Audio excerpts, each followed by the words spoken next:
Today, June 16, 2014, we meet again so that I can share our progress with you so that you can pass the information on to your readers or radio or television audience.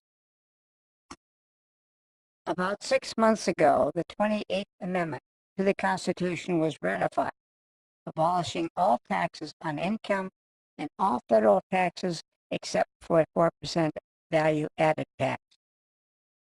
Since its ratification, 10 million new jobs were created by foreign companies alone.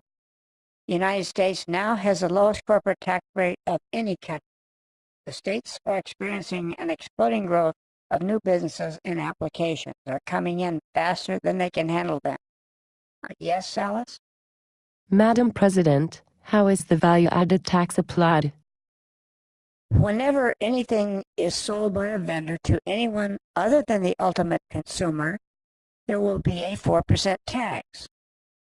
If a farmer sells a truckload of wheat to a mill for $10,000, the farmer owes the federal government $400.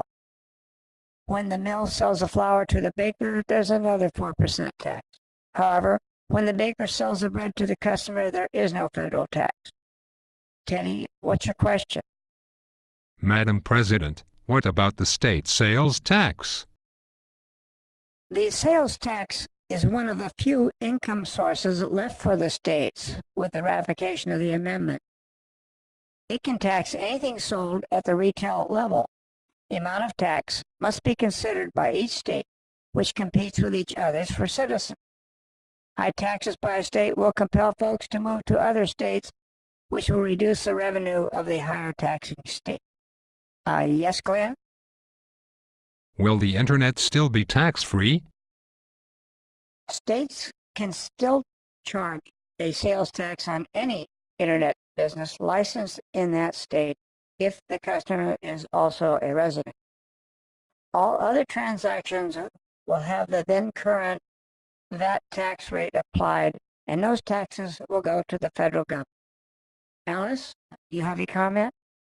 Madam President, excuse me for saying this, but a 4% VAT tax seems a little high.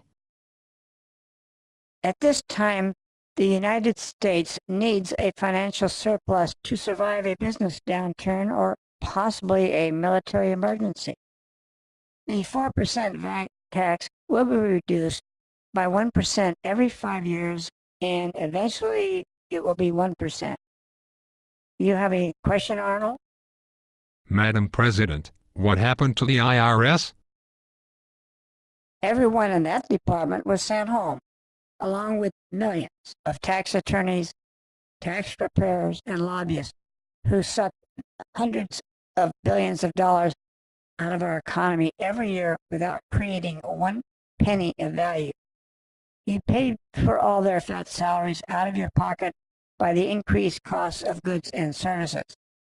Hopefully, they will find real productive jobs and add hundreds of billions of dollars of value back into our economy. That's all I have time for today. I hope that you will come back tomorrow.